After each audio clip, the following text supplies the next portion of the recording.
Hello guys, nandito pa rin kami sa Hong Kong Park, dito sa Hong Kong. Ang pangalan ng park na ito ay Hong Kong Park. So, punta kami doon sa May Ibon. Pero ano, iba-ibang kulay daw, sabi nitong kaibigan ko. So, ngayon lang kasi ako nakapunta dito. Sa tagal ko, hindi ako na masyado namamasyal, pero ito nag-invite yung aking kaibigan. So, ayan. Punta na kami sa May Ibon.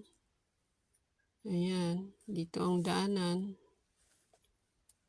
Medyo mahaba-haba ito. Ito, nandito na kami. Oh, ito may ibon. Oh, yan. Hindi ko alam yung pangalan nito, yung entrance na to, yung papunta sa may ibon yan. Ito yung entrance, oh. Ayan, yung entrance. Ayan, nakapasok na po kami. So, ayan, maghanap ng ibon. Kailangan maingat sa cellphone kasi ano, tubig na doon sa baba. Kaya kailangan maingat sa cellphone pagka sa baka mahulog. Ayan, mailap yung mga ibon. Pero minsan nagpapakita naman sila. O yun, may isa. Marami sila pero hindi sila masyado nagpapakita.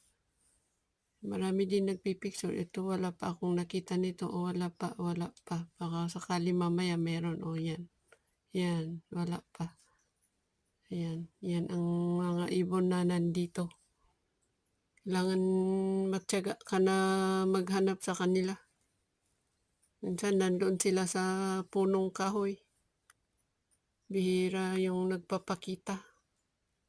Kung maganda yung camera mo, isusum mo. Pero simple lang kasi yung aking camera. So, ayan.